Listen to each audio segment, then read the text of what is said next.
We've looked at the structure of life, the basic building blocks from which it's constructed.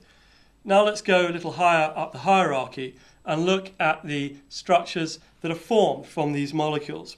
So here are our friends again, these creatures that we're familiar with at the large scale. What happens if we take them and we look at them under the microscope? Well, one of the first things that we notice is that they're made up of cells. And this is an image of some skin cells, essentially packages of reactions and molecules that form cellular structures. Cellular structures can be something of a few microns size, a few thousandths of a millimeter in diameter.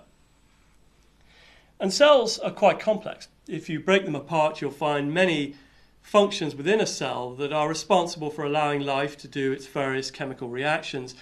But in essence, there are three major features of cells that we're going to look at here that are important from an astrobiological point of view, in the sense that these are the things that define how these cells function, how they make up life. First of all, there's a membrane to enclose all those chemical reactions. If you didn't have a membrane, you would simply dissipate into the environment. All of those macromolecules, or those large molecules that we saw earlier, would just disperse into the environment. So cells essentially have a membrane to enclose the biochemical reactions. They also need an information storage system. We've seen that that's deoxyribonucleic acid, DNA, in order to encode the instructions that the organism needs to keep up its cells, to grow cells, and to reproduce. And that information storage system also transmits information from one generation to another. So cells must have within them a coding structure, an information storage system. And they must also have a system for gaining energy. Where are they going to get the energy to do all those chemical reactions in building up those building blocks that we saw earlier?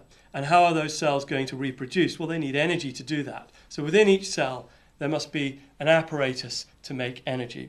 So a membrane, an information storage system, and an energy producing system are basic to all cells on Earth.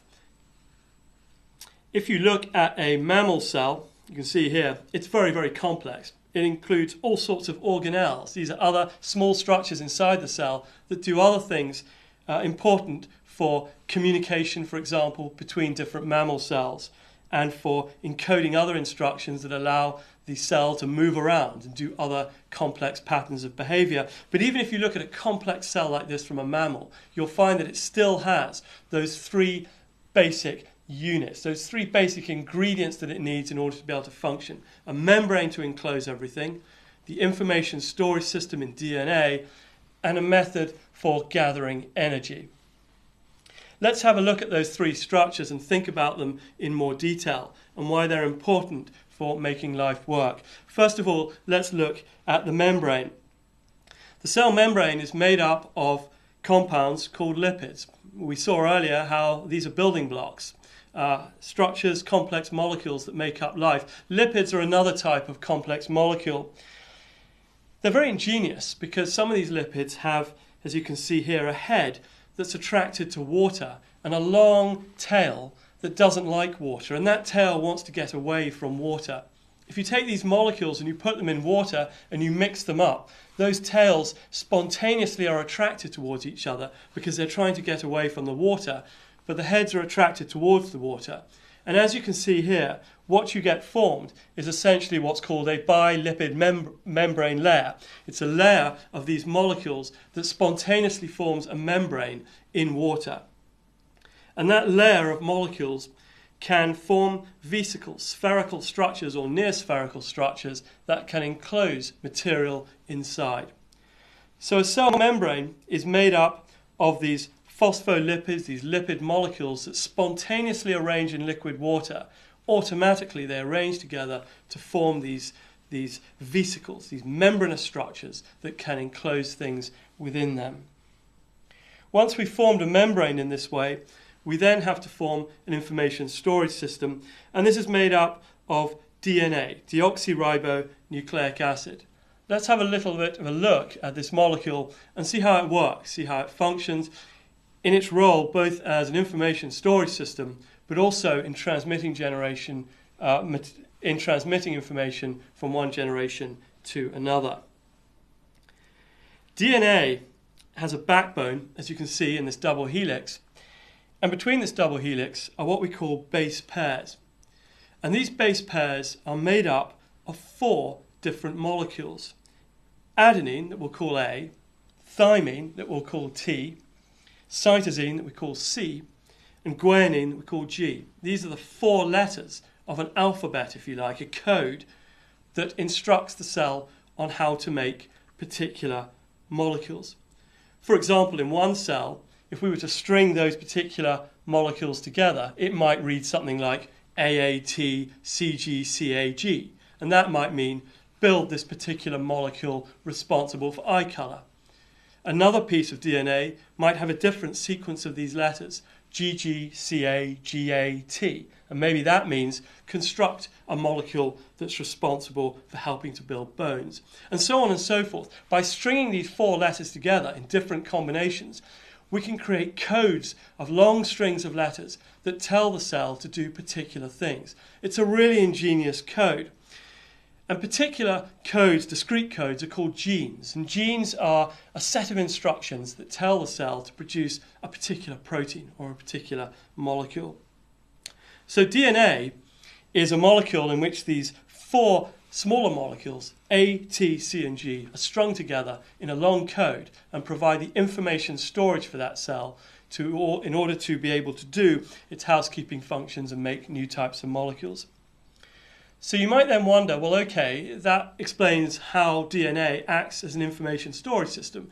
We can see how this molecule can use these 4 letters to create long, ingenious codes for producing particular molecules. But how does it replicate from one generation to another?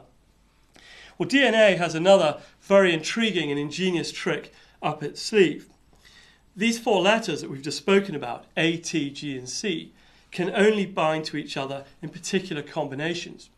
A can only bind to T, and C can only bind to G.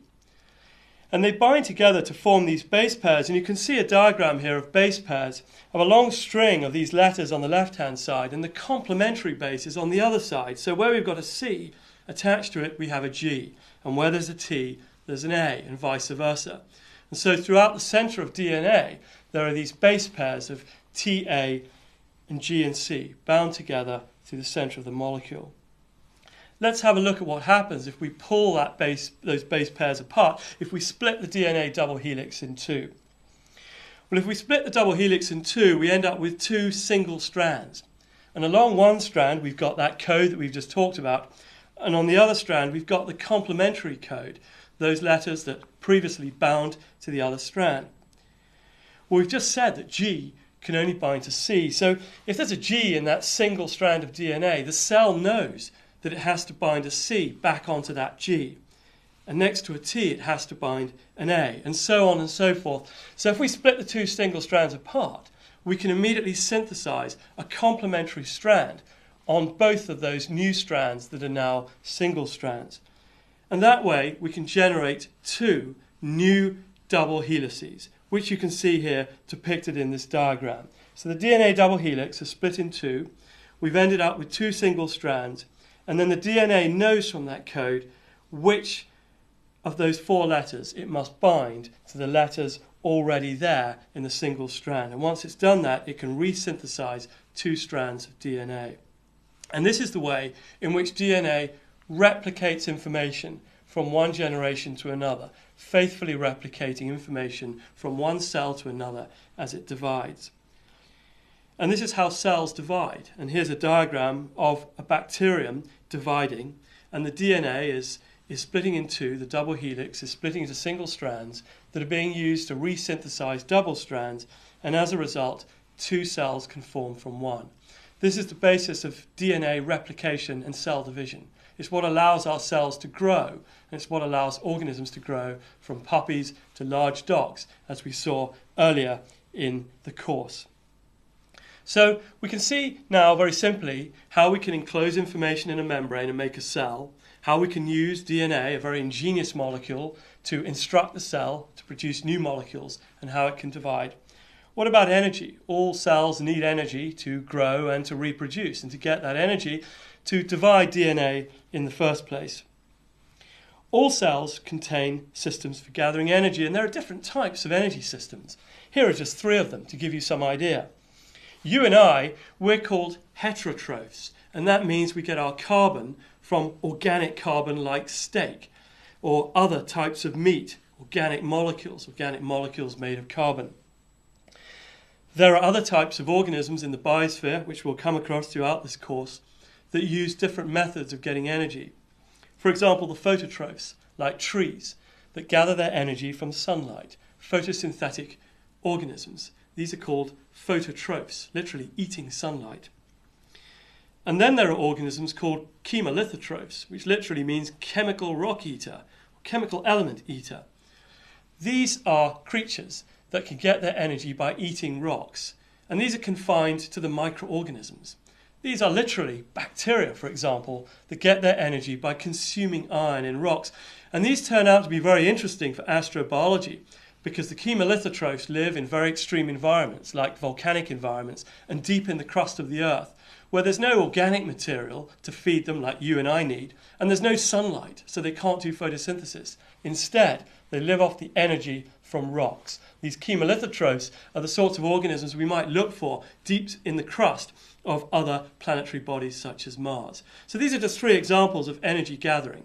Photosynthesis from light, heterotrophy by eating organic molecules, including you and I, and chemolithotrophs, microorganisms that get their energy from rocks.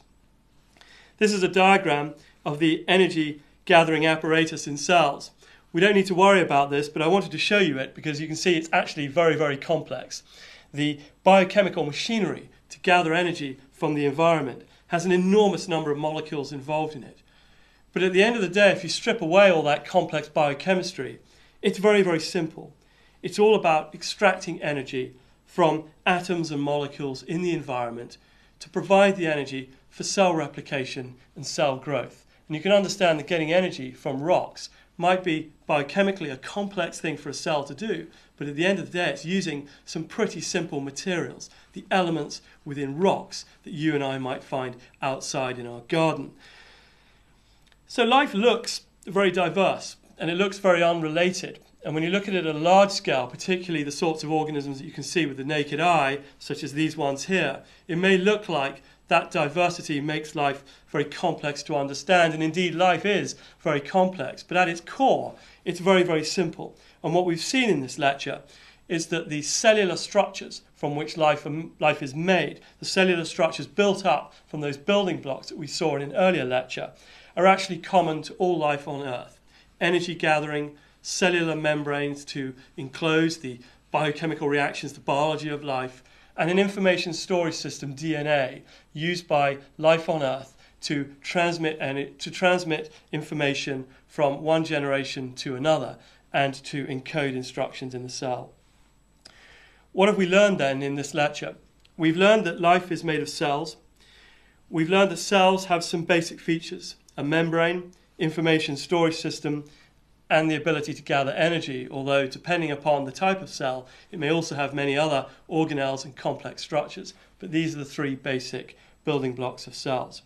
And we've learned that all life on Earth has these characteristics. In other words, all life on Earth has some very simple systems from which the cells are made and which have been the case since the origin of life on the Earth.